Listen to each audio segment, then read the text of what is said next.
আল্লাহ নবী সাল্লাল্লাহু আলাইহি সাল্লাম ৬৩ বছর ছিলেন দুনিয়াতে। কয় বছর ছিলেন? ৬৩ বছরের মধ্যে ৪০ বছর বাদ। ৪০ বছর তো উনি নবী হতেই লাগছে, কথা কোন ঠিক কিনা? তো আগের নবী হওয়ার আগের ৪০ বছর বাদ দিলে তাহলে আর কয় বছর থাকবে? ২৩ বছর। কয় বছর? ২৩ বছর। এই ২৩ বছরের জীবনের ১৩ বছর ছিল মক্কায়। কয় বছর?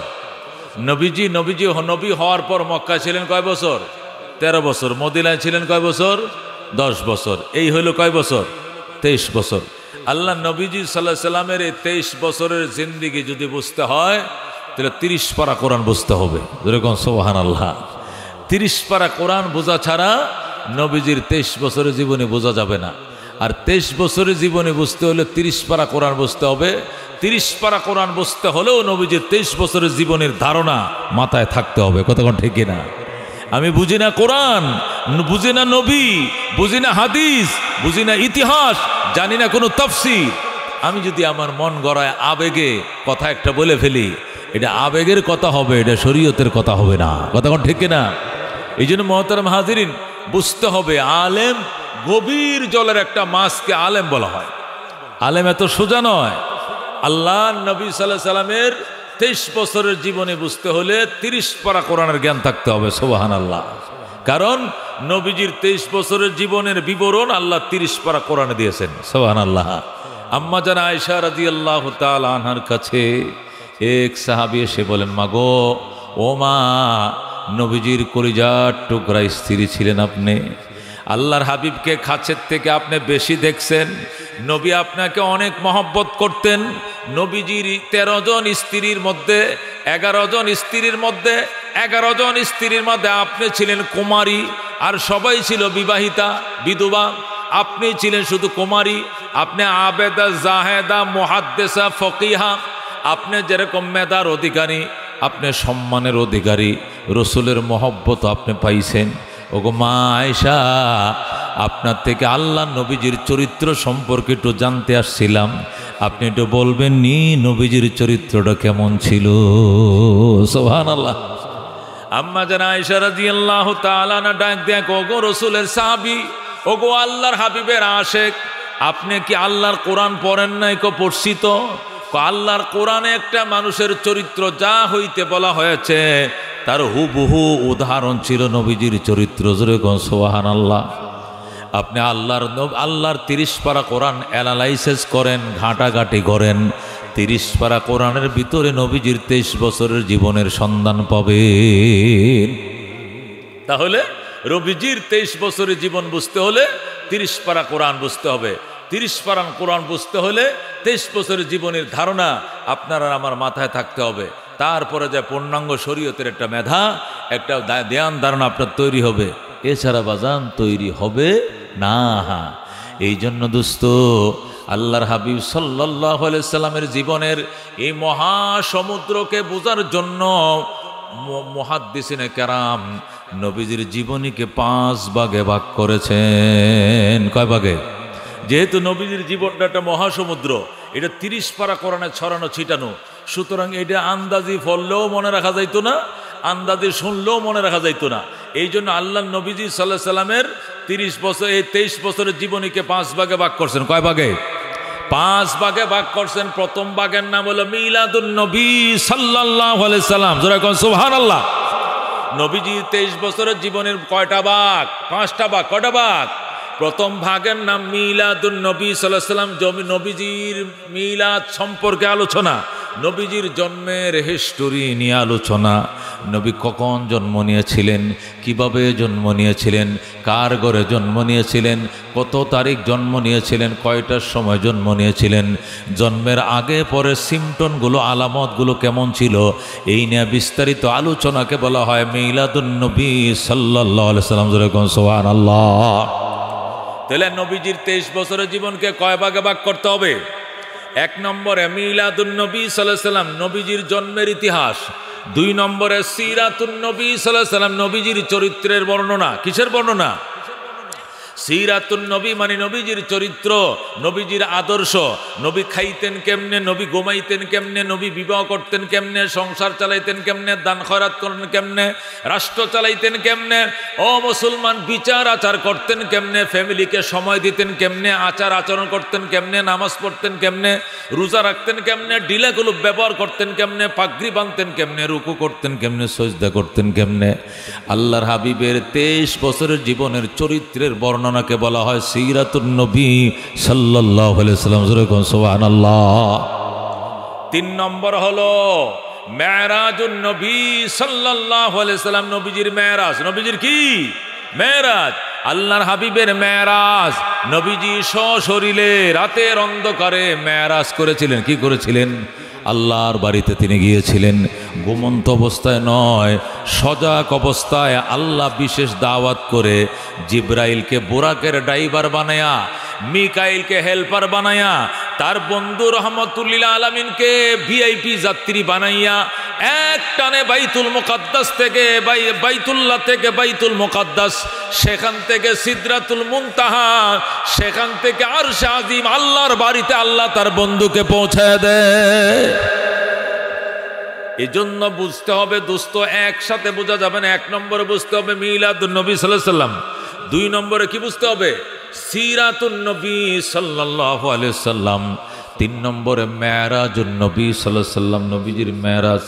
4 নম্বরে হিজরাতুন নবী সাল্লাল্লাহু আলাইহি সাল্লাম, নবীজির হিজরত। নবী কেমনে হিজরত করেছিলেন? রাতের অন্ধকারে আবু বকরকে সঙ্গে নিয়া, কাফেরদের অত্যাচার সইতে না পেরে রহমতুল্লিল আলামিন মক্কা ছেড়ে মদিনায় চলে যায়।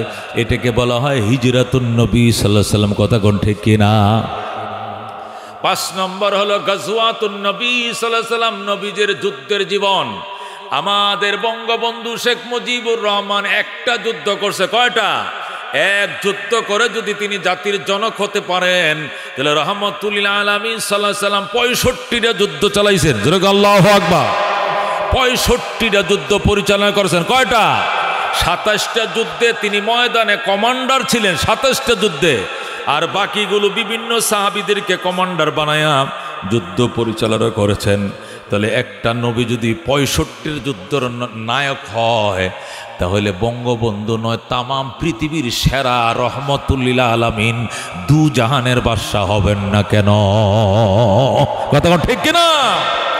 এই জন্য দুস্থ উলামায়ে কেরাম লেখেন, নবীজির জীবনের এই মহাসমুদ্রকে আয়ত্ত করতে গেলে, হেফজ করতে গেলে, মুখস্থ করতে হলে, দিলের ভিতরে আনতে হলে, মাথার ভিতরে আনতে হলে, দেমাগের স্মৃতির ভিতরে আনতে হলে নবীজির জীবনকে 5 ভাগে ভাগ করতে হবে। কয় ভাগ? 1 নম্বর মিলাদুন নবী সাল্লাল্লাহু আলাইহি সাল্লাম। আমরা মিলাদুন নবী বলতে কি বুঝি? আমরা বুঝি নামাজের পরে বইবেন, ইফতারের পরে বইবেন, মিলাদ হবে। তখন কি করি? দাঁড়াই, নালে বই, নালে দাঁড়ায় পড়ি।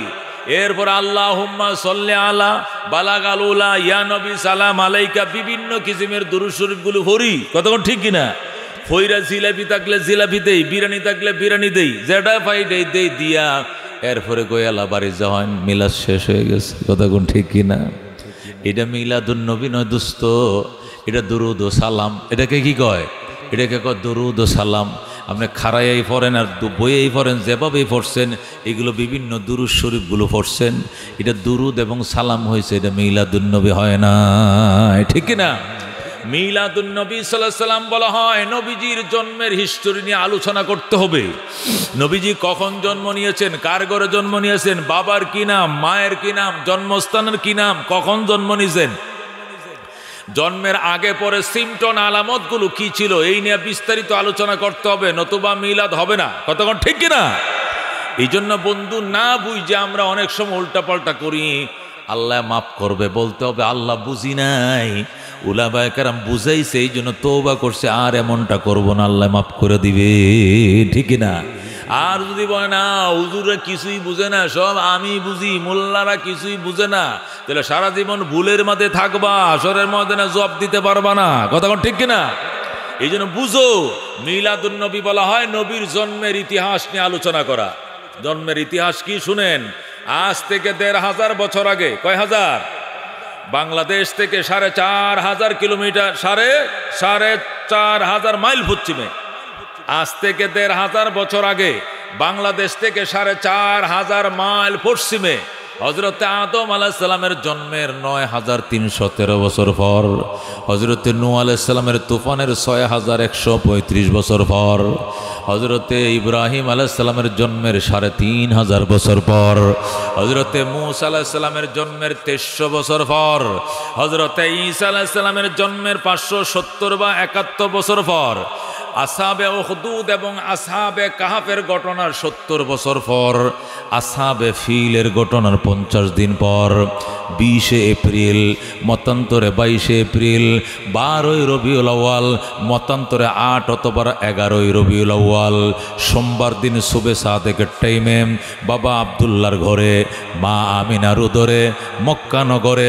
সর্বযুগের সর্বশ্রেষ্ঠ মহামানব আকায়ে নামদার তাজদারে মদিনা ইমামুল আম্বিয়া সৈয়দুল কাউনাইন শাফিউল মুজনিবিন রাহমাতুল্লিল আলামিন আহমদ মুজতবা মুহাম্মদ মুস্তাফা সাল্লাল্লাহু আলাইহি সাল্লাম তাম পৃথিবীকে উজালা করে এই দুনিয়াতে তাশরীফ আনছেন। জোরে কোন আলহামদুলিল্লাহ।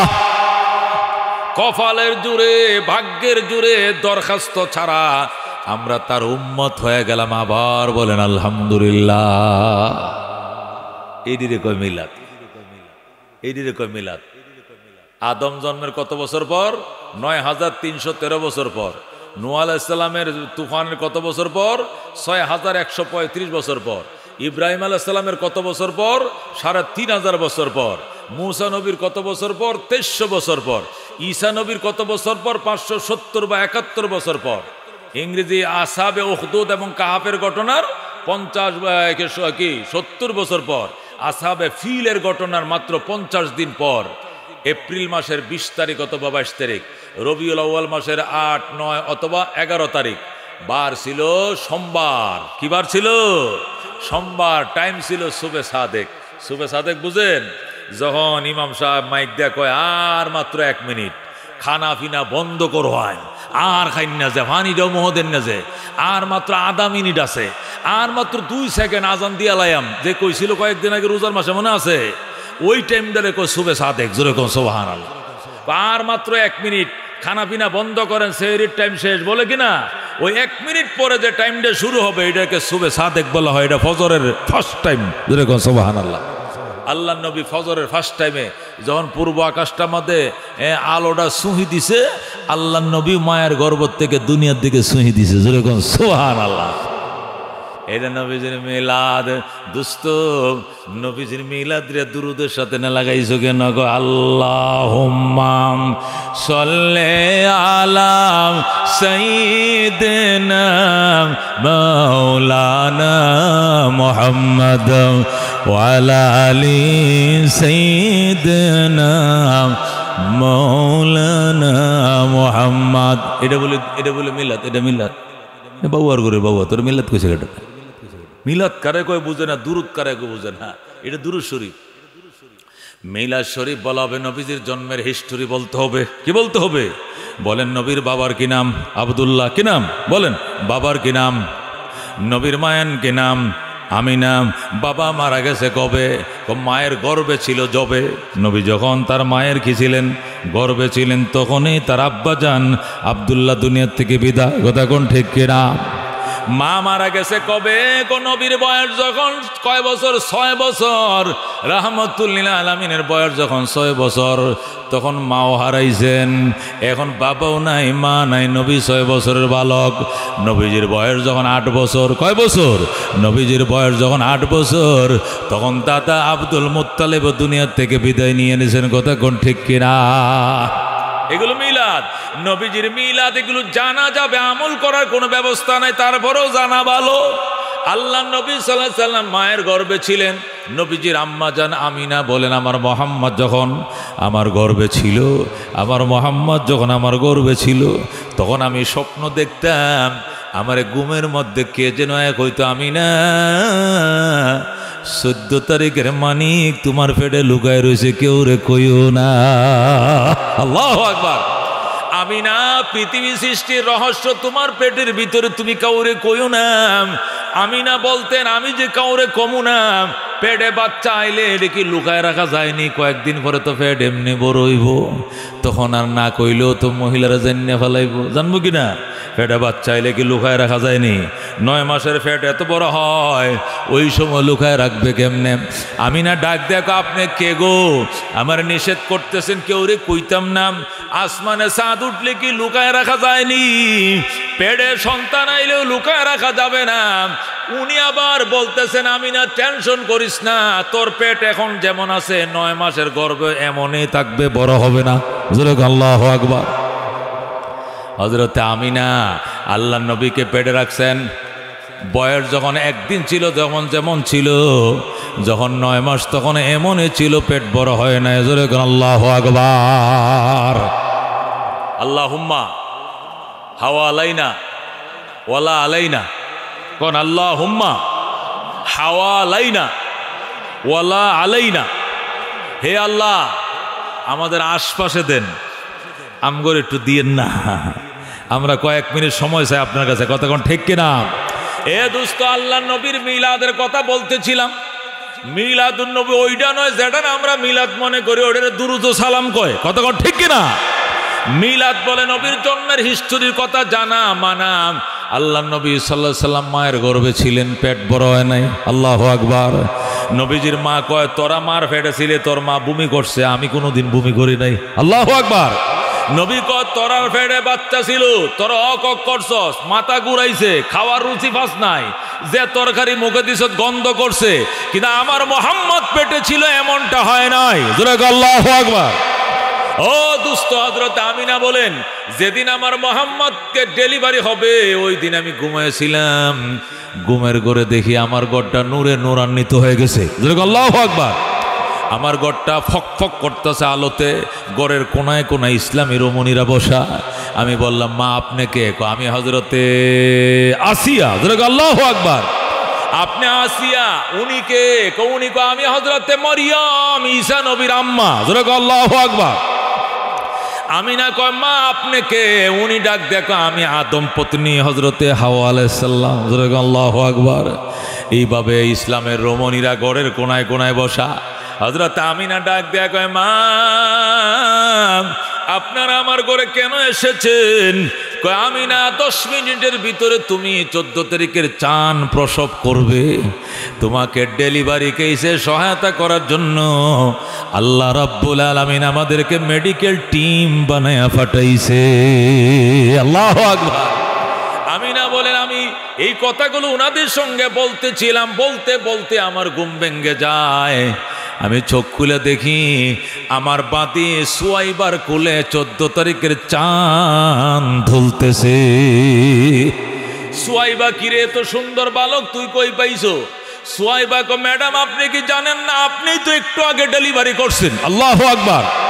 আমিনা ডাক দেখো, সুয়াইবা পিঁপড়ায় কামড় দিলেও তো টের পাওয়া যায়, আমার মোহাম্মদ কবে জন্ম নিল আমি তো টেরও পাইলাম না। আল্লাহু আকবার। হযরত আমিনা বলেন, আমার প্রায় সময় কে যেন স্বপ্ন দেখাইতো আর বলতো, আমিনা যে ছেলেটা তোমার ঘরে জন্ম নিবা এই ছেলেটার নাম জমিনে হবে মোহাম্মদ, আকাশে হবে আহমদ। সুবহানাল্লাহ। হযরত আমিনা বলেন, আমি বাচ্চাটাকে কুলে নিলাম, কুলে নেওয়ার পরে দেখি তার যেখানে গোপন অঙ্গ এটা দেখা যায় না, কেমন যেন জাফসা জাফসা, এখানে তার হাতটা দিয়েও কেমন যেন ডাইকে রাখতে চায়, এ হাতটা সরাইতে গেলে কাঁদতে থাকে।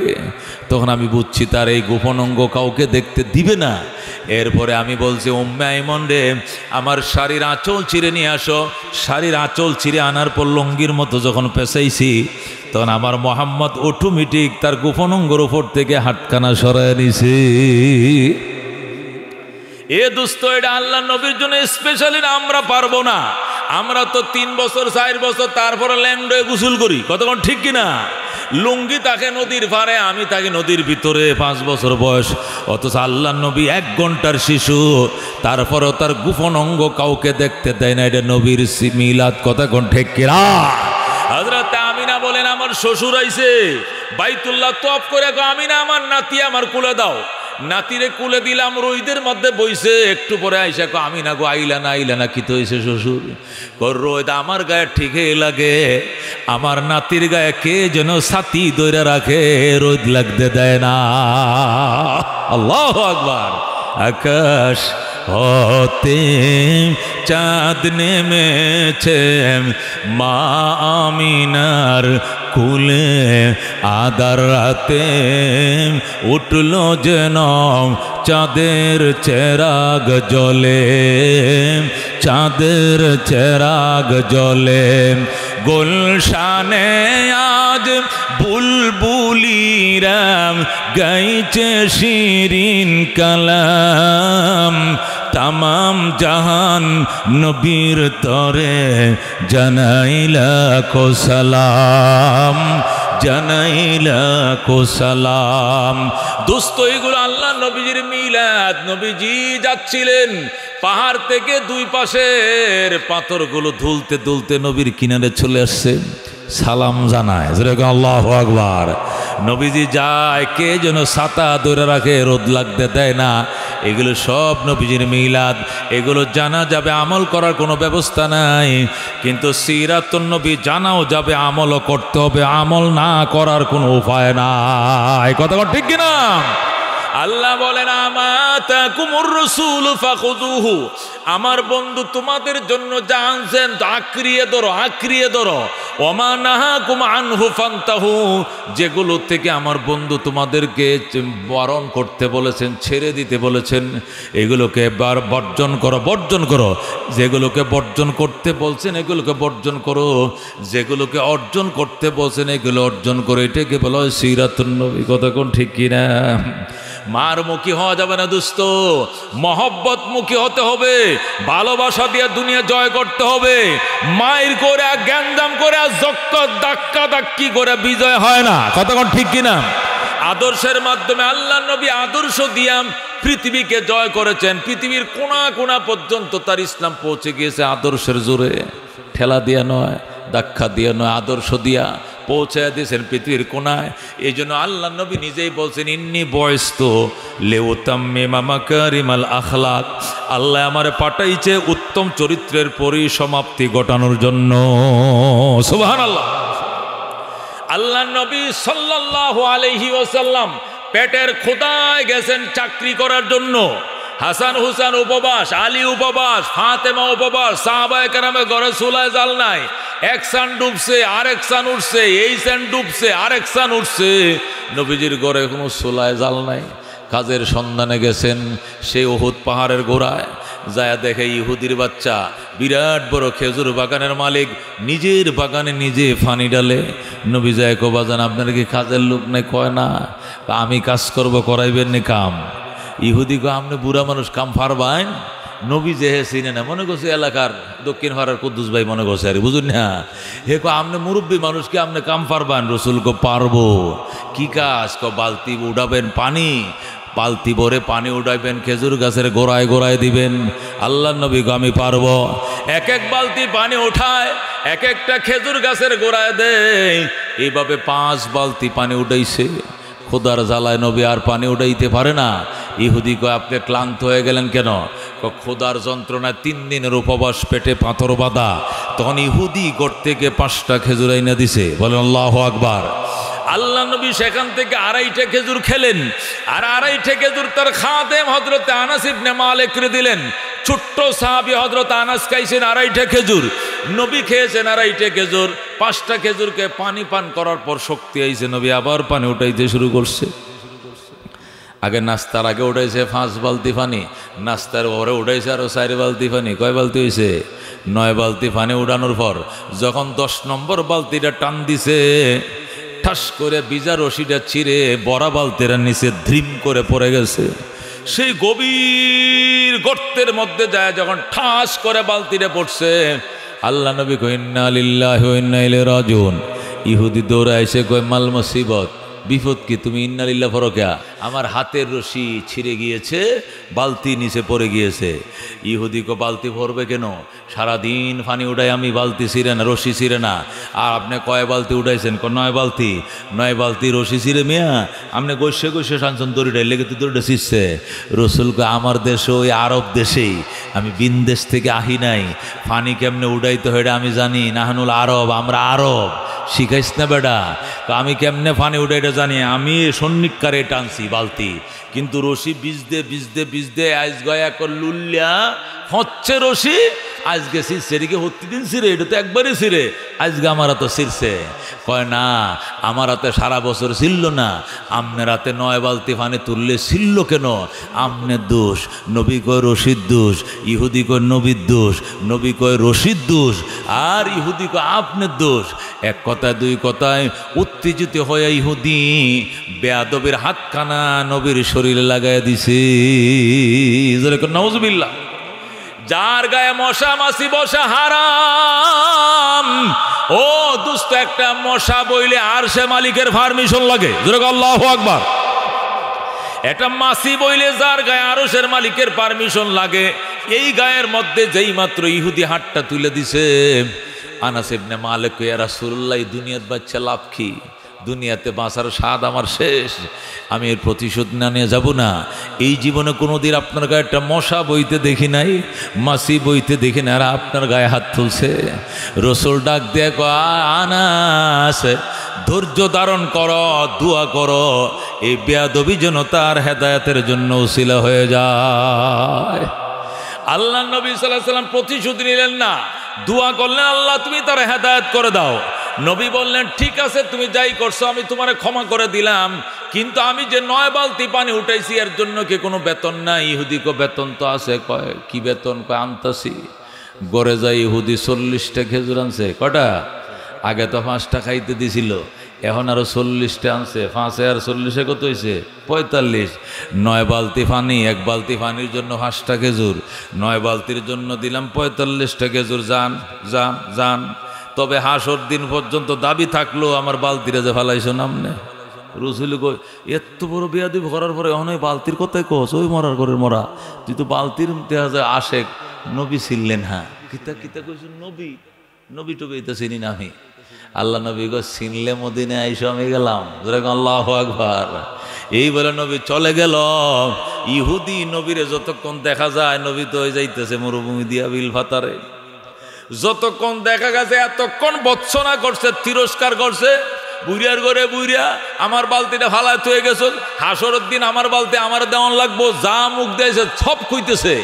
আল্লাহ নবী সাল্লাল্লাহু আলাইহি ওয়াসাল্লাম আর সহ্য করতে পারে নাই, ফিরে এসে চাইছে, গো ভাই বেয়াদবি করলা, কিছুই কই নাই, কিন্তু এই যে এতক্ষণ গালি দিতেছ আর সহ্য করতে পারেন, এগুলো কেন করছো? বালতি আমার বালতি দিয়া যান, 9 বালতিটা ফালাইছুন। আল্লাহ নবী কো, আয় বালতির পাগল আয়। হাতের ডানাটা ধরে কুয়ার পারে গেছে, কূপের পারে যায়, করে কূপের পানি যে নবীকে না বানাইলে তোরও খোদা বানাইতো না। তোর মালিক রে কইছি তুই জোয়ার আইসা যা। আল্লাহু আকবার। আল্লাহর হুকুমে তোর গায়ে জোয়ার আইনালা। আল্লাহ পানির ভিতরে তুমি জোয়ার এনে দাও। হঠাৎ করে এমন জোয়ার আইসে গেছে, কূপের পানি, তলার পানি গলায় আইসে গেছে। আল্লাহু আকবার। পানি উপরে বাসছে, বালতিও বাসছে কিনা? বালতিও জাগছে। আল্লাহ নবী বালতিরে টান দিয়ে নিয়াম, ইহুদিরে কয়, ধর বালতির পাগল, বালতি তোরে বুঝাইয়া দিলাম, তোর বালতি তোরে ফেরত দিলাম, কিন্তু তুই যে শর্টটা দিলে আমার ফেরত দিতে পারবি নি। যা, তোর বালতি, আর কোনো দাবি আছে? আর কোনো দাবি নাই, ধর তোর বালতি তোরে বুঝাইয়া দিলাম। বালতিরে বুঝাইয়া দিয়ে আল্লাহ নবী যখন আবার রওনা করছে, ইহুদি এখন আফসোস করে, আর আঙ্গুল কামড়ায়, কি সর্বনাশ করলাম, উপায়টা কি? এইরকম মানুষ তো জীবনেও দেখি নাই। ডাকটা দিল আর বালতির উপরে উঠে গেল পানি শুদ্ধ। এটা কেমন মানুষ? এইটা কি ঘটনা? এটা তো জীবনেও বুঝলাম না, দেখলাম না। দৌড়ায় ঘরে গেছে, যায় কো বিবিরে বলতো এটা করে ফেলাইছে। কো কার সাথে? এটা কাজের লোকের সাথে। লোকটা কেমন? কো বৃদ্ধ। চুলটি কেমন? কয় কুকুরা। দাঁতটি কেমন? কয় মুক্তার মালার মতো। জোরে করে আল্লাহু আকবার। কথা বললে সামনের 2টা দাঁতের ফাঁক দিয়া নূর বের হয়। আল্লাহু আকবার। এমন লোকটার সাথে বেয়াদবিটা করছি রে বিবি, চিনতে পারি নাই। বিবি ডাক দেয়া করছে, আমি কি সর্বনাশ করলে রে, আমার বাবার বাড়ি মদিনায়, আমি চিনছি উনি আল্লাহর নবী, এখন জলদি যা। আল্লাহু আকবার। তো কার সাথে বেয়াদবি করছো, জলদি যা। ইহুদি আল্লাহু আকবার কাঁদতে শুরু করছে। আচ্ছা জামু, আগে আমার বিচারটা আমি করে লই। কি বিচার? তরবারিটা দে। হিতান থেকে আইনা 3 হাত লম্বা তরবারিটা দিছে। ইহুদি বাম হাতে কূপ দিয়া নিজের ডান হাতটা গুড়ির থেকে আলাদা করে ফেলাই দিছে। আল্লাহু আকবার। নিজের হাতটা বাম হাতে তরবারি লয়ে এমনি কূপ দিছে, নিজের হাতটা 10 হাত দূরে পড়ছে দয়া। সিরিঙ্গিতে রক্ত বের হইতেছে, ছি করে রক্ত বের হইতেছে। আর কব বেয়াদব, যারা নবীর গায়ে হাত তুলে এদের শাস্তি এমনই হবে। তুই পয়গম্বরের গায়ে হাত তুললি গে, এই জন্য তোরা কেটে লেছি। তুই আমার শরীরের সাথে থাকতে পারবে না। হাত রে গাইল্লায় বিবি কয়, রে বাউয়া রে বাউয়া, হাত রে গাইলে কোনো লাভ নাই। দোষ তো হাতের নয়, হাতের মালিকের। আল্লাহু আকবার। ওরে হাতের মালিক, এখনো সময় আছে, তুমিও যাও, আমিও বুরকা পরে আইতেছি। নবীর কাছে যাওয়া ছাড়া কোনো উপায় নাই। আল্লাহু আকবার। ইহুদি বাম হাতে ডান হাতটাকে লইয়া দৌড় দিছে, রক্ত পড়তেছে। দৌড়তেছে, দৌড়তে দৌড়তে দৌড়তে ফাতেমার ঘরে গেছে। জায়গা মা গো, ও মা, আমি চিনতে পারি নাই গো, আপনার আব্বাজান বাড়িতে আসেন? আসেন কি করে? হাসান হোসেন রে খেজুর খাওয়ায়। কি খাওয়ায়? ওই যে খেজুর নিচে 40টা এখান থেকে খাওয়ায়। মা, আমি একজন বেদুইন পাপী বন্দাইছিলাম, আমার সালাম বলেন। আল্লাহ নবী হাসান হোসেন রে নামাইয়া পর্দাটা টান দিয়া দেখো, ওই সাবেক পাপী।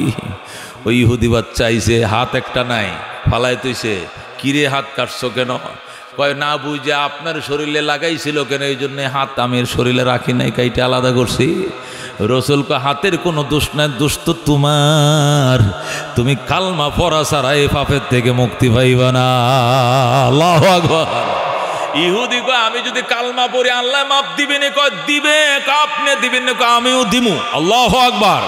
সাথে সাথে নবীর ঘরের দুয়ারে দাঁড়ায়া ইহুদি বলে, আশহাদু আল্লাহ ইলাহা ইল্লাল্লাহ ওয়া আশহাদু আন্না মুহাম্মাদান আবদুহু ওয়া রাসূলুহু। ইহুদি কালমা পড়ে মুসলমান হয়ে যায়। আল্লাহ নবী সাল্লাল্লাহু আলাইহি ওয়াসাল্লাম ইহুদিরে ডাক দেয়, ইহুদিরে এবার যাও বাড়িতে। হুজুর হাতটা মাফ হইছে না? কইছে আমারও মাফ হয়েছে। তোমারও মাফ, হাতেরও মাফ, কারো কোনো পাপ নাই। করতে হইলে একটু কাটা হাতটা জোড়া লাগাই দেন, এই কাটা হাতটা একটু জোড়া লাগাই দেন। রসুলকে আমি জোড়া লাগাইতাম কি? আমি কাটছি? তুই কাটছ? তোর হাত তুই যা ডাক্তারের কাছে যাহা, ব্যান্ডেজ লাগাই দিব। কইতে কামইতো না, আমনে একটু জোড়া লো। আমি কেমনে লাগাম? আল্লাহরে আমনে কয়ে দেন, আপনি বইলা দেন। রসুলকে বুঝেছি, কাটা হাতের সাথে লাগাও, শক্ত করে ধরো। সাপ দিয়ে ধরছে। আল্লাহ নবী মুখের থেকে থুতু নিয়া ডাক দেখা, মালিক, ও মালিক, যে ঠুডের মেডিসিন দিয়ে আবু বকরের সাপের বিষ নামাইছিলাম, হযরত আলীর চোখের চিকিৎসা করছিলাম, এখনো সেই মেডিসিন আমার ঠুডের গোড়ায় আছে। আমি একটু টান দিয়ে দিলাম, তুমি জোড়া লাগায়া দাও। আল্লাহু আকবার। ভিজা হাতটা ঠুট থেকে ভিজা এনে আঙ্গুলটা দিয়া যখন কাটাটার চারপাশে একটু এইভাবে কষ্টেপের মতো একটু টান দিছে, সাথে সাথে জোড়া লাগে যায়। আল্লাহ নবীকে ইহুদির হাতটা যারা দে, দিছি যারা, আরো জোরে যারা মারছি যারা। কেমন লাগে? কেমন লাগতো? এই হাত যে কাঁদছিলাম, এই কথা এখন আর মনে নাই। বলেন আল্লাহু আকবার। রাতের আধার কেটে কেটে আকাশে চাঁদ উঠল, জোরে কর মারহাবা। সারা জাহানের দিক বিদিকে, সারা জাহানের দিক বিদিকে আলোর ধারা ছুটল। তলাল বাদর আলাইনা মিন সানিয়াতিল বিদা ওয়াজব শুকরু আলাইনা মাদআ লিল্লাহি তাআলা। মারহাবা। মানবতার বন্ধু তুমি ওগো রহমতুল্লিল আলামিন। তাই তো শুকর আদায় করি, তাই তো শুকর আদায় করি, কুল মাখলুকাত নিশিদিন তলাআল বাদরু আলাইনা মিন সানিয়াতিল বিদা ওয়াজাবা শুকরু আলাইনা মাদআ লিল্লাহি তাআলা মারহাবা। এই জন্য দোস্ত আল্লাহর হাবিব সাল্লাল্লাহু আলাইহি ওয়াসাল্লাম আল্লাহ নবী সুন্দর আচরণ করছে, কালমাও পড়ছে, জান্নাতি হইছে, হাতও ভালো হইছে, 100 না যায় নাই। অথচ নবীজি সাল্লাল্লাহু আলাইহি সাল্লাম সমস্ত নবীদের সরদার রহমতুল্লিল আলামিন, একজন পয়গম্বরের গায়ে 100 জান্নাতি পুরুষের শক্তি থাকে। যদি বাবাতের কেনি আঙ্গুলটাতে বাড়ি মারতো ইহুদি তোলার মতো উড়ে যাইতো, কথা কোন ঠিক কিনা? কিন্তু নবী এগুলো করে নাই, ধৈর্য ধারণ করছে, হেদায়েতের জন্য দোয়া করছে, হেদায়েত হইছে, কপালও ফাটছে, কথা কোন ঠিক কিনা? এই জন্য দোস্ত এখান থেকে আমাদেরকে শিক্ষা নিতে হবে। দোস্তরে সমাজের যে কোনো সমস্যা যার দ্বারা সমাধান হয়, চেয়ারম্যান দ্বারা হলে চেয়ারম্যানের কাছে যাইতে হইব, মেম্বার দ্বারা সমাধানযোগ্য জিনিস হলে মেম্বারের কাছে যাইতে হইব, আর আলেম দ্বারা যদি সমাধানযোগ্য জিনিস হয় ওই আব্দুল মতিন সাহেবের কাছে যাবেন নেত্রকোনায়, আব্দুল কাইয়ুম সাহেবের কাছে যাবেন, আল্লামা জিয়াউদ্দিন সাহেবের কাছে যাবেন, বড় আলেমের কাছে যাবেন, যায় বলবেন বাবা একটা সমস্যা দেখা দিছে, এটা আপোষের মধ্যে ভ্রাতৃত্বের সাথে বন্ধুত্বের মাধ্যমে যাতে আমাদের মধ্যে তিক্ততা তৈরি না হয় এর সমাধান চাই, কোরআন হাদিসের আলোকে সমাধান দেন। সুন্দর করে জান্না বুঝায় যে সমাজের সমাধান নিয়াম একদম মায়ের পেটের সন্তানের মতো ভালোবাসা ভ্রাতৃত্ব নিয়ে সমাজে বসবাস করবেন, কোনো দ্বন্দ্ব থাকবে না, কথা কোন ঠিক কিনা? এই জন্য দোস্ত সর্বক্ষেত্রে আল্লাহ নবীকে আদর্শ বানাইতে হবে। প্রেসিডেন্ট যদি হও, নবী প্রেসিডেন্ট ছিলেন, আদর্শবান হও, নবীর আদর্শে আদর্শবান হও, পৃথিবীর শ্রেষ্ঠ প্রেসিডেন্ট হইবা। বিচারপতি যদি হও, নবীও বিচারপতি ছিলেন, তার বিচারকে আদর্শ বানাও, আদর্শ বিচারপতি হইবা। নেতা হও, নবীও নেতা ছিল, নবীর মতো নেতা হও, আদর্শ নেতা তুমি হইবা, কথা কোন ঠিক কিনা? আল্লাহর হাবিব সাল্লাল্লাহু আলাইহি সাল্লামের আদর্শের মিল আমাদের ভিতরে নাই। এই জন্য শ্বশুরের সাথে শাশুড়ির মিল নাই, পুতের বউর সাথে শ্বশুরের মিল নাই, ও বন্ধু ইমামের সাথে মুসল্লিদের মিল নাই, সরকারি দলের সাথে বিরোধী দলের মিল নাই, গাঙ্গের উত্তর পারের সাথে দক্ষিণ পারের মিল নাই। একটাই কারণ, নবীর আদর্শের সাথে আমাদের আদর্শের মিল নাই, কথা ঠিক কিনা? এই জন্য আল্লাহ বলেন লাকাদ কানা লাকুম ফি রাসূলিল্লাহি উসওয়াতুন হাসানা, নিশ্চয় তোমাদের জন্য আমার রসুলের ভিতরে রয়েছে উত্তম আদর্শ। এত সুন্দর আদর্শ পৃথিবীর কেউ কে দেখাইতে পারবে? আচ্ছা, বঙ্গবন্ধুর আদর্শটা কি নবীর মতো হইবনি? জিয়া রহমানের আদর্শ কি নবীর মতো হইবনি? এরশাদ চাচার আদর্শ কি নবীরদের মতো হইবনি? আমি অলিউল্লাহর আদর্শটা কি নবীরদের মতো হইবনি? নবীর আদর্শ যদি না মানো, কারে গো এত বড় মানুষ তুমি মানছো, যার আদর্শ তুমি মানতে চাও, জান্না হুন্নেই তো তুমি জুলুমের শিকার হয়ে যাইবা, কথা কোন ঠিক কিনা? এই জন্য আল্লাহ বলছেন আমার বন্ধু ওয়া ইন্নাকা লাআলা খুলুকিন আযীম, তুমি মহান চরিত্রের অধিকারী। কি এর অধিকারী? আজিম মানে মহান। আল্লাহ কোরআনের জন্য বলেন মহান। লাকাদ, আল্লাহ বলেন ওয়ালাকাদ আতাইনাকা সাবআম মিনাল মাসানি ওয়াল কুরআনিল আযীম। আল্লাহ বলেন ওয়া ইন্নাকা লাআলা খুলুকিন আযীম। আল্লাহ রাব্বুল আলামিন বলছেন ওয়া হুয়াল আলিয়্যুল আযীম। আল্লাহ কোরআনের জন্য আযীম শব্দ ব্যবহার করছেন, নবীর জন্য আযীম শব্দ ব্যবহার করছেন, নিজের জন্য আযীম শব্দ ব্যবহার করছেন। ওয়া হুয়া রব্বুল আরশিল আযীম, আরশের বেলা আযীম শব্দ ব্যবহার করছেন। এই একই শব্দটা নবীর জন্য ব্যবহার করছেন। এর চেয়ে উত্তম আদর্শ সমাজে আর কেউ দিতে পারবে না, কথা কোন ঠিক কিনা? এই জন্য আসো দুস্থ আল্লাহ নবীর আদর্শে আদর্শবান হয়ে যায়। নবীজি দাড়ি রাখছেন, আমরা রাখবো ইনশাআল্লাহ। কারা কারা হাত বাড়ান, রাজি আছেন ইনশাআল্লাহ? আল্লাহ নবী যত সুন্নতে মুআক্কাদাগুলো আছে প্রত্যেকটা সুন্নতে মুআক্কাদাগুলো আদায় করবো। 5 ওয়াক্ত নামাজে 12 রাকাত সুন্নতে মুআক্কাদা, কয় রাকাত? 5 ওয়াক্ত নামাজে 17 রাকাত আছে ফরজ নামাজ, 12 রাকাত আছে সুন্নতে মুআক্কাদা, একটাও ছাড়বো না। মেসওয়াক করব, 1 রাকাত নামাজে 70 রাকাত সওয়াব পাবো। পাগড়ি বাঁধে নামাজ পড়বো, 1 রাকাতে 70 রাকাত নামাজে সওয়াব পাবো। দস্তরখান বিছায়া খানা খাবো, আল্লাহু আকবার, বরকত পাবো।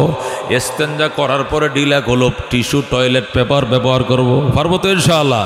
ওযুর আগে মেসওয়াক করব। কি করব? মেসওয়াক করব। মেসওয়াকের 70টা লাভ আছে, তার মধ্যে একটা লাভ হলো মরণের টাইমে কালমা নসিব হবে।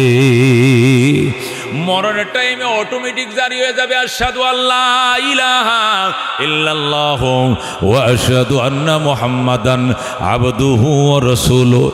এটা নবীর আদর্শের দুস্থ, এটাকে নিজের আদর্শ বানাও, দাড়ি নিজের আদর্শ বানাও। এই মেসওয়াক বলেন, ডিলা কলব বলেন, পাগড়ি বলেন, যত কিছু আদর্শ আছে একটাও লগে নেওয়া যাইতো না, কিন্তু দাড়ি নামক সুন্নত এটা লগে কবরে যাবে, ঠিক কিনা? নাকি শেভ করে আলবো মরার পরে? মরার পরে গোসল খানা যখন গোসল করেতে না তখন কি দাড়ি শেভ করে? দাড়ি শেভ করে না, এটা কই যাবো সাথে? কবরে যাইব। দস্তরখান তো কবরে যাইতো না, মেসক তো কবরে কাপড়ে ভিত্তে দিত না। দিব? দস্তরখান দিব, পাগড়িটা দিব, টুপিটা দিব, হ্যাঁ কিছুই দিত না, জায়নামাজ দিত না, হ্যাঁ দস্তরখানা দিত না, কিচ্ছু দিত না, কিন্তু দাড়ি নামক সুন্নত আমার সাথে যাবে। আল্লাহু আকবার, একবার সাথে যাবে। অত্যন্ত দামি সুন্নত, অত্যন্ত দামি সুন্নত। এটা শুধু আমার নবীর একটা সুন্নত না, সুন্নাতুল আম্বিয়া, সমস্ত নবীদের সুন্নত। ইব্রাহিম আলাইহিস সালামের জমানার থেকে দাড়ি উঠা শুরু হয়েছে, এর আগে দাড়ি উঠে নাই। আদম আলাইহিস সালামের দাড়ি ছিল না, শীশ আলাইহিস সালামের দাড়ি ছিল না, তখন দুনিয়া ছিল নাবালেগ। এই সময় হয়তো মানুষ হইলেও মানুষ 100-300 বছর বাঁচলেও দাড়ি উঠতো না। পৃথিবী সাবালেগ হয়েছে ইব্রাহিম আলাইহিস সালামের জামানায়, জোরে কোন সুবহানাল্লাহ। এরপরের থেকে মানুষের গালে দাড়ি উঠতো। ইব্রাহিম আলাইহিস সালাম থেকে না আমাদের নবী পর্যন্ত এই 100 লক্ষ নবী, সমস্ত নবীরা দাড়ি রাখছেন, জোরে কোন সুবহানাল্লাহ। এই জন্য খবরদার, দাড়ি ছাড়া যদি কবরে যাও, আল্লাহ নবী তোমার উম্মত বলেই বলবে না, উম্মত বলেই বলবে না, যেটা আমার উম্মত না, অস্বীকার করবে। খবরদার। এই জন্য সুন্নাতুল আম্বিয়া, সমস্ত নবীদের সুন্নত দাড়ি, এ দাড়ি নিয়ে যাইবা। বিশেষ করে মা বোনদেরকে, ও মা তোমার স্বামীকে জোর করে দাড়িটা রাখায় দাও, দেখবা এই বেড়া লুচ্চামে গুন্ডামি যত ফাইজলামে সব বন্ধ হয়ে যাবে এক দাড়ির গাড়া। কথা কোন ঠিক কিনা?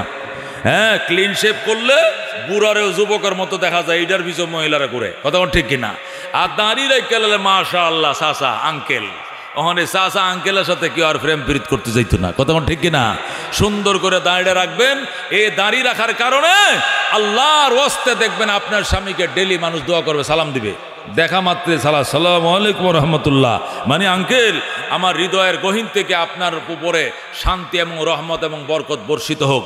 এই দোয়াটা কাকিয়াগুরু ফুবের গ্রাম থেকে এই বাজারে আওয়া পর্যন্ত 10 জন লোকের দেখা হলে 10 জনে সালাম দিব। কথা ঠিক কিনা? একটা লোকের দোয়া যদি কবুল হয়ে যায়, বাম্পার, তোমার দুনিয়াও সুখী হয়ে যাবে, পরকালেও সুখী হয়ে যাবে। কথা ঠিক কিনা? আল্লাহ আমাদেরকে এত সুখ দিছে কি লেগে জানেন?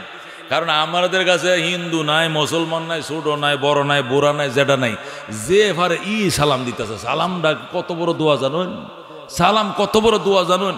আমারে নিয়ে ঘরে নিয়ে আপনার দোয়া মোনাজাত করাইলেন, আমার 500 টাকা দিলেন, খাওয়াইলেন, এইটা একটা মোনাজাত। সালামটা তো বিনা টেহার মোনাজাত। কথা ঠিক কিনা? বিনা দাওয়াতের মোনাজাত। এটা তো স্বার্থ ছাড়া দোয়া। এই দোয়াটা যেটা হয়েছে সবটা আসসালামু আলাইকুম রহমতুল্লাহি ওয়া বারাকাতুহু, মানে আমি আমার অন্তরের গভীরতা থেকে কায়মনোবাক্যে আল্লাহর দরবারে দোয়া করছি, আল্লাহ আপনার শান্তি দেখ, সাথে রহমত দেখ, লগে বরকত দেখ। যেরকম সুবহানাল্লাহ। 3টা দোয়া। এ মুসলমান, সারাদিন 100 জন মানুষ সালাম দিলে যদি একটা মানুষের সালাম কবুল হয়ে যায়, তাহলে তোমার ক্ষেতের দান ভাইরে ক্ষেতের থেকে 1 মণ বেশি। তোমার ইজ্জত ভাইরের লোকের ঘরের লোকের থেকে ইজ্জত তোমার বাড়বই। তোমার হায়াত পাশের লোকের থেকে আল্লাহ বাড়াই দিব। তোমার সম্মান পাশের লোকের থেকে আল্লাহ তোমাকে বাড়াই দিব। কারণ তোমার জন্য যেভাবে মানুষে দোয়া করে, এটা তো একটা দাড়িওয়ালায় দোয়াটা পায় না। কতক্ষণ ঠিক কিনা? একটা মানুষ দাঁড়ি নাই, এই মানুষটা যদি চিনে তাহলে হয়তো কেউ চিন্না সালাম দিতে পারে, না চিনলে তো বুলেও সালাম দিত না। কি লেগে? এটা হিন্দু না মুসলমান, দাড়ি নাই, এনে কপালে সজদার দাগ নাই, মাথায় কোনো টুপি নাই, মেসওয়াক নাই, টয়লেট টিস্যু নাই, তো লুঙ্গি খোলা ছাড়া বুঝার কায়দা নেই লোকটা মুসলমান না হিন্দু। কোয়েঞ্চা কারবারটা একমাত্র কাটা না আখাটা ওটা চেক করলে বুঝা দেবো হিন্দু না মুসলমান। কতক্ষণ ঠিক কিনা? এত চেক করার সময় নয় সালামও দিতাম না। কতক্ষণ ঠিক কিনা? সামনে দেখাইরিয়া তো হয়ে গেছে আপনারা কিন্তু সালাম দেয় নাই। কতক্ষণ ঠিক কিনা? এই জন্য দোস্ত, আল্লাহ নবীর আদর্শকে আদর্শ বানাও, নবীজির চরিত্রকে চরিত্র বানাও। হযরতে আম্বিয়া কেরাম, আউলিয়া কেরাম, বুজুর্গানে দিন, পয়গম্বর তার আদর্শকে আদর্শ বানাইছে। এরা মরে ওমর, এদের নাম এখন আমরা এলো। ঠিক কিনা? হযরতে আব্দুল কাদের জিলানী রহমতুল্লাহ বরফির সাহেব কেমনে হইছে?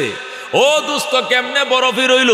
খাজা মঈনুদ্দিন চিশতি আজমিরি সঞ্জিরি রহমতুল্লাহ, যার হাতে 90 লক্ষ হিন্দু কালমা পড়ে মুসলমান হইছে। সুবহানাল্লাহ। এরা এত বড় মহান সাধক আল্লাহর ওলি কেমনে হইছে? পয়গম্বরের সুন্নত দিয়ে হইছে। কতক্ষণ ঠিক কিনা? এদের গাল বড়, এত বড় দাড়ি ছিল। আল্লাহ, এরা মেসওয়াক ছাড়া নামাজ পড়ে নাই, পাগড়ি ছাড়া নামাজ পড়ে নাই, দাওয়াত ছাড়া খানা খায় না। জোরে এখন আল্লাহু আকবার। পয়গম্বরের সুন্নতের বরকতে আল্লাহ এদেরকে দুনিয়াতেও দিছে, আখিরাতেও দিছে। 1000 বছর আগে মারা গেছে, এখনো এদের নাম লয়ে আমরা চুমু খাই। কতক্ষণ ঠিক কিনা? হযরত আব্দুল কাদের জিলানী রহমতুল্লাহ আলাই কত বড় পরহেজগার ছিলেন। গাছের নদীর পাড়ে বৈশা রইছে, সেপ্পল বাইশে যাইতেছে, খোদার জ্বালা সইতে না পেরে খেয়ে ফেলছে। খায়া যখন খিদাটা মিটছে, হঠাৎ করে কি সর্বনাশ করলাম, আমার নবী তো অন্যের জিনিস না জিগে খাইতে নিষেধ করছে, আমি খাইলাম কেন? এই জন্য রিফুই কামড়ানো শুরু করছে। নদীর উজানের দিকে রওনা করছে, 4 মাইল গেছে, যাইতে গেছে জামজাইল বাজার, যায় দেখে ওখানে একটা সেপ গাছ আছে, এবার আইলে রইছে আতাফল গাছ একটা। ওই বাড়িওয়ালারে বাইর করছে, ভাই খোদার যন্ত্রণা সইতে না পেরে সম্ভবত আপনার গাছ থেকে ফলটা ভরে পানি দেখেছিল, ওই 4 মাইল বাট্টালে আমি বসাছিলাম, সেখানে খোদার যন্ত্রণায় ফলটা আমি ভাঙ্গে খায় ফেলাইছি। বা ফলের মালিক ডাক দেয়া কয়, এটা আমার ফল হইতে অন্য কারো তো হইতে পারে। আমি শিওর এটা আপনার ফলেই হবে, যেহেতু গাছটা আপনারটাই নদীর পারে, এরকম অন্য কোনো গাছ এই নদীর ঘাটে নাই, নিশ্চয়ই আপনার গাছ থেকে ফলটা পরে পানিতে ভেসে যায়। আমি খোদার জ্বালা সইতে না পেরে খেয়ে ফেলছি, আমার মাফ করে দেন। গাছের মালিক কয়, কত মানুষ চোখের সামনে ফাইরে খায়, জিগায় না, আর আমার গাছের ফল ফারে আমার ঘরে লবণ চায়, লবণ দিবাই কিতা বরে খাইতাম। বরে আনসুস করতে কয়েছে, ওই সেই গাছটা হারাম জাতা, আমার গাছের বড়ই ভাসছে রে, লবণ নিত আমার ঘরে আসুন দিয়ে দেন। কথা ঠিক কিনা? কিছু মানুষ এরকম আছে। আব্দুল কাদের জিলানী রহমতুল্লাহ আব্বাজান, কত বড় শেখ আবু সালেহ মুসা, ও দোস্ত বাড়ির মালিক রে যায়, নিশ্চয়ই আপনার গাছের ফলটা ছিল, আমার মাফ করে দেন। এখন বাগানের মালিক এত বড় দামি লোক তো জীবনেও দেখি না, মানুষ চোখের সামনে ফাইরা নেই, আবার সিনাজুরি করে, আর ই খাইছে এটা শিউর না হওয়ার পরও আমার কাছে মাপ চায়। এমন কাস্টমার হাতছাড়া করা যাবে না। তো বাজান, আমার গাছের ফল ফরবো, হোঁসবো, হানিতে বাইসা যেতে আমনের সমস্যা কি? আমনে খাইলেন কে রে? আমনে খাইলেন কারণটা কি? আমার ফল ফসবো, পানিতে বাইসা যাইব, ভ্যাঁয়ের সাথে মিশে যাবো, জাগবা আমার ফল যেন খুশি এনে যাক, কিন্তু আমনে ফাইরে খাইবেন কেরকম? আমি ক্ষুদার জ্বালায় খাইছি, আমনের গাছটা আমি ফাইরে খাইছি, এমনি ফরছে, পানি টপ করে ফরছে, বাইসা যাইতেছে, আমি না খাইলেও তো এটা ফসবই, আমি ক্ষুদাটা মিটাইছি, আপনার ফলটা খাইছে, মাফ করে দেন। হ্যাঁ, মাপটা পেতে আমরার বংশের মধ্যেও নাই, মাপ সাপ করণ এটা তো আমার মধ্যে নাই, আমার বংশও নাই। মনে করুন আমরা হক যদি কেউ মারিয়া খায়, তাহলে আমরা সব রাখতে দেয় হাসরের দিনের লাগে, এই দেশে বিচার হইব, এই দেশে কোনো দরবারও নাই, সালিশও নাই, সব এই দেশের লাগে জমা। হায় রে, আব্দুল কাদের জিলানীর বাপ চিৎকারে কান্দন শুরু করছে, কোন কি আমনে এই দেশে বিচার, এই দেশের বিচার মানে সাইরানা ভৈসার বিচার সহ্য করার ক্ষমতা আমার নাই, আমার মাপ দেও হয় না। আমরা এই এমন বংশের মানুষ, বেতাল্লে বংশের মানুষ, আমরা দুনিয়াতে কোনো আমরা হক মারে খাইলে কিচ্ছু বালামন্দ কিছু কই না, কিন্তু পরকালে আনায় আনায় কড়ায় ঘন্টাম কত দানে কত চাল ব্যক্তি যায় লইয়াম। এখন তো কান্দন শুরু করছে, আমনে যা কোন সব মানবাম, হ্যাঁ সশ্রম কারাদণ্ড দেন আমি মানবাম, সারা বছর সারা জীবন আপনার গোলামি করবাম, তবু আমার মাপতে হয়। লোকটাকে মাশাআল্লাহ কাস্টমার একটা পাইছি। এরপরে 12 বছর পর্যন্ত ও মুসলমান গোলামি করার সত্ত্বে তাকে রাখছে, রাইখিয়া গোলামি করাইছে না, তাহাজ্জুদ শিখাইছে, আউয়াবিন শিখাইছে, চাষ শিখাইছে, দাড়ি রাখা শিখাইছে, জিকির করা শিখাইছে, নবীর প্রেম শিখাইছে, খোদার এশক শিখাইছে, মোরাকাবা শিখাইছে, মুজাহাদা শিখাইছে, তসবিহ শিখাইছে, হালাল হারাম কাকে কো শিখাইছে। শিখাইয়া 12 বছরে নিজের মতো করে সাজাইয়া এরপরে কয় 12 বছর হয়েছে কি করবো, কয় এখন একটু যাই আমি বাড়িত। কয় না, আগে কথা কি আছিল যে এই যে ফলটা খাইছে এই জন্য 12 বছর কারাদণ্ড। এ 12 বছর কারাদণ্ড দেওয়ার পরে ইচ্ছা করলে মাফ করতে পারি না, তবু নতুন আবার ডিউটি পালন করা লাগতে পারে। কত মাফ কি তাহলে করছেন না? কয় না, নতুন ডিউটি লাগবে। আর কি ডিউটি? আমার একটা সেরি আছে, অন্ধ, কানা, লুলা, বুঝলেন, হাত ভাঙ্গা, পাও ভাঙ্গা, চোখকে দেখে না, মশার ভাঁহের মতো কালা। এইটা তুমি বিয়ে করো, রাজি হও, তাহলে আমি এই ফলের দাবি সারবো, নতুবা সারবো না। আব্দুল কাদের জিলানী রহমতুল্লাহ আলাইহির বাবা শেখ আবু সালেহ মুসা কিছুক্ষণ চিন্তা করে কান্দে, মন রে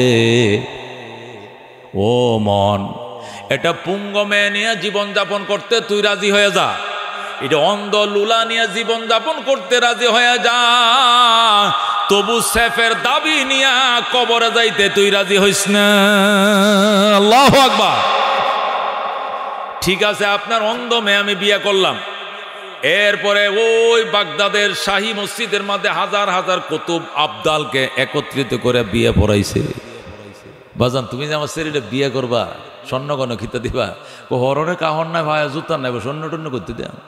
হ্যাঁ, ও তুই পয়সার মালিক হইলে কি ফল চুরি করে খাইলাম, ও পানিতে তুলে খাইলাম, কিচ্ছু নেই আমার কাছে। যদি দয়া করে আপনি দেন তাহলে দেন। আব্দুল কাদের জিলানীর আল্লাহু আকবার নানা যান শেখ আব্দুল্লাহ জামাইরে বাজারে লয়ে যায়, ইচ্ছা মতো সোনা গয়না মেয়ের জন্য কিনছে, পায়জামে পাঞ্জাবি টুপি, ছেলের জন্য কিনছে, কিনা আল্লাহর ওলি আবদাল কোষ কুতুব দিয়ে আগদ পড়ায়া, এরপরে যাও বাবা, এই যে আমার ঘর, এটা এখানে তোমার স্ত্রী আছে, বাসর করো। আল্লাহু আকবার। হযরত আব্দুল কাদের জিলানী রহমতুল্লাহ আলাইহির বাবা গেছে বাসর করার জন্য ঘরে, যায়া দৌড় দিয়া ঘর থেকে বের হয়ে গেছে। কি গো, আপনি বের হয়ে আসলেন কেন জামাই? আপনি যে গড়ে পাঠাইছিলেন আপনার মেয়ে কয়া যায়, দেখে হ্যাঁ আপনার মেয়ে না আরেকটা মেয়ে বই রয়েছে। ওইটা কি তা কয়? আপনি কইছেন আপনার মেয়েটা কানা লুলা কালা, যায়া দেখে জান্নাতের হুরের মতো একটা সেরি বয়ে রয়েছে, বিনা বাতিতে ঘর জ্বলতাছে। আপনি মনে ভুলে আরেক ঘরে পাঠাইছে, আমার বউ হে ঘরে না, বউ অন্য কোনো ঘরে। বাবা ভুলে পাঠায় না, এটাই আমার মেয়ে। এমন একটা মেয়ে গোটা ইরাকে জন্ম লয় না। সুবহানাল্লাহ। আমার মেয়ের চোখগুলো বড় বড়, হুরের মতো, কোনো স্পট নাই। তাহলে আপনি এত বড় বুজুর্গ মিশা কথাটা কইলেন কিনা কানালুলা কইলেন? আসল কানালুলা জানো কারে কয়? কানালুলা বলতে আমার এ মেয়ে দুইটা চোখ দিয়ে পরপুরুষ জীবনেও দেখে নাই, দেবর বাসুরের সাথে কোনোদিন কথা কয় নাই, অন্য পুরুষের দিকে কদম বাড়ায় হাত দেও ছয় নাই, পাও দেও হাঁটে নাই। এই দিক থেকে বলছি কানালুলা। আসলে অরিজিনাল অর্থে কানালুলা নয়, দুনিয়ার পরিভাষায় দিয়ে তারে কানালুলা বলছি। আমার মেয়ের মতো একটা সুন্দরী মেয়ে, একটা রূপসী মেয়ে, সুরসী মেয়ে বাগদাদে আর একটা জন্ম হয় নাই। আমার মেয়েটা হযরত হুসাইনের বংশধর। সুবহানাল্লাহ। শেখ আবু সালেহ মুসাকে যদি আপনি গর্ব করেন হুসাইনের বংশধর, তাহলে শুনেন আমিও হযরতে হাসানের বংশধর। আল্লাহু আকবার। বাবা হাসানি মা হুসাইনি, হাসানি আর হুসাইনি দুইজনের মাঝখানে হয়েছে আব্দুল কাদের জিলানী। আল্লাহু আকবার। এই জন্য দুস্থ ওলিয়া উলিয়াদেরকে শুধু আপনারা মহব্বত একলা করেন, আমরাও করি, সুমা খাই, আদর করি, কিন্তু যথাযথভাবে যাই না, বুঝে শুই না, তারা যে মর্যাদার মালিক এতটুক মর্যাদা আমরাও দেই।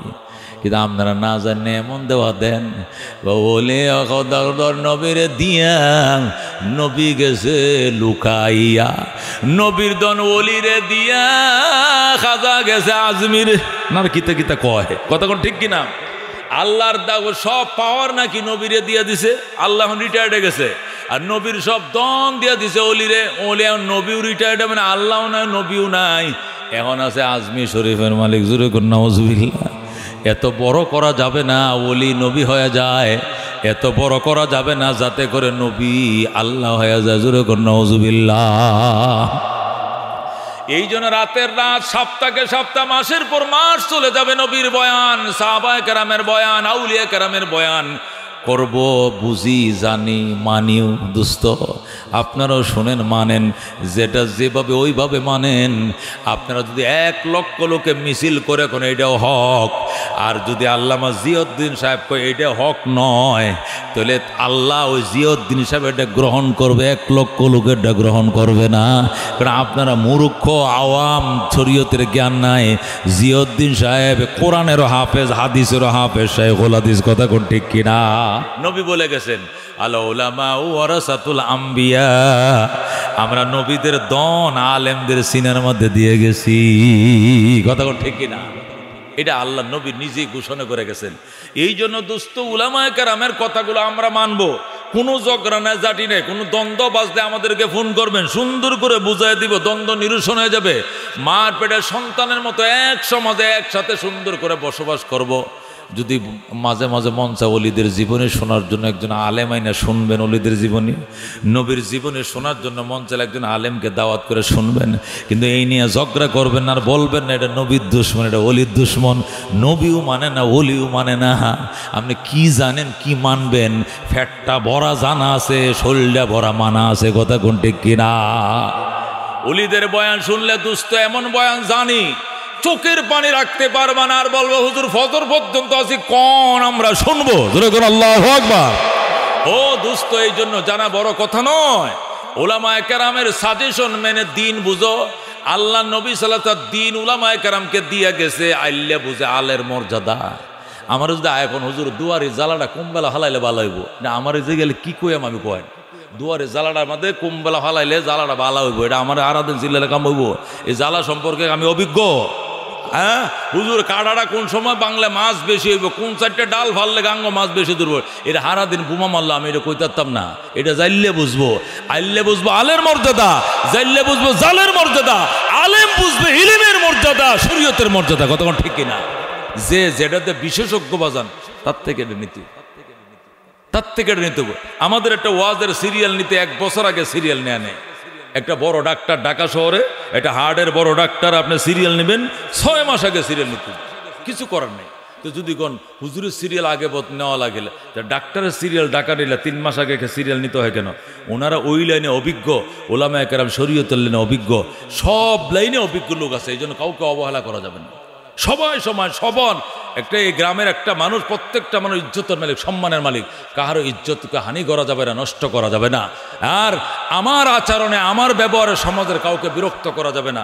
আল্লাহ রসুল বুখারীর হাদিস পরিষ্কার বলেছেন, লা ইয়াদখুলুল জান্নাতা মান, ওই ব্যক্তি জান্নাতে প্রবেশ করিবে না, লা ইয়ামানু জাররুহু বাওয়াইকাহু, যার অত্যাচারে সমাজের মানুষ অতিষ্ঠ, এই লোক যত ইবাদত করুক সে জান্নাতে যেতে পারবে না। জোরে কোন নাউজুবিল্লাহ। এই জন্য আচার আচরণ অত্যন্ত দামি জিনিস। আল্লাহ নবী সাল্লাল্লাহু আলাইহি ওয়াসাল্লাম বলে, হাসরের ময়দানে মিজানের পাল্লার উপরে উত্তম চরিত্রের থেকে আর উজুনি কোনো জিনিস হবে না। সুবহানাল্লাহ। মিজানের পাল্লা যখন সমস্ত আমলগুলো মাপা হবে, তার মধ্যে উত্তম চরিত্রটাই সবচেয়ে ওজনই বেশি হবে। যেরকম সুবহানাল্লাহ। যদি বলেন হুজুর আমরা না শুনছি নমাজটা সবচেয়ে, নমাজটা আল্লাহ দিছে উত্তম চরিত্র বানানোর জন্য। যেরকম সুবহানাল্লাহ। নামাজ না পড়ে উত্তম চরিত্রবান হওয়া যায় না, হজ না করে উত্তম চরিত্রবান হওয়া যায় না, রোজা না রাইখে উত্তম চরিত্রবান হওয়া যায় না। এই সমস্ত ইবাদতের ডিউটিগুলো দিছে উত্তম চরিত্রবান হওয়ার জন্য। আর একটা উত্তম চরিত্রবান লোকেই জান্নাতে হাসতে হাসতে চলে যাবে। যেরকম সুবহানাল্লাহ। এই জন্য দোস্ত, লম্বা কথা নয়, খায়রুল কালামে মা কাল্লা ওয়া দাল্লা, শ্রেষ্ঠ কথা যা কম হবে তবে ব্যাপক অর্থ বোঝাবে। মাহফিলে এসে খুশি হয়েছেন না বেজার হয়েছেন? যে জায়গায় বসে মাহফিলটা শুনছেন, এই জায়গাটা হাসরের ময়দানে আপনার পক্ষে সাক্ষী দিবে। সেরকম সুবহানাল্লাহ। হাদিস শরীফে আছে, নবী বলেন, মানুষ যখন নেক আমল করে তার জন্য 4টা জিনিস সাক্ষী হয়। কয়টা জিনিস সাক্ষী হয়? এই যে আপনারা আইছেন, 1 নম্বর সাক্ষী হয়েছে কে? আল্লাহ। এই রাস্তাটাতে উঠে আইছেন না আপনারা, আল্লাহ দেখছে আমার বন্দারা যাইতেছে রে, লাইন ধরছে ওয়াজ শুনতে যায়। 1 নম্বর সাক্ষী হয়েছে কে? আল্লাহ। 2 নম্বর সাক্ষী হয়েছে ফেরেশতারা। 2 নম্বর সাক্ষী হয়েছে কি? সাইরো দিতে ফেরেশতারা ওহনো গেরাও দেয়া, এক ফেরেশতার মাথার উপর আরেকজন ফেরেশতা মাথার উপর তাকে করে আরশ আজিম পর্যন্ত গেরাও দিয়ে রাখছে। যেরকম সুবহানাল্লাহ। 2 নম্বর হয়েছে কারা সাক্ষী? ফেরেশতারা। 3 নম্বর সাক্ষী হয়েছে এই মাটি। 3 নম্বর, এই বাজারের মাটিটা আপনাদের জন্য সাক্ষী হাসরের ময়দানে। আল্লাহু আকবার। 4 নম্বর সাক্ষী হবে আপনার অঙ্গ প্রত্যঙ্গগুলো।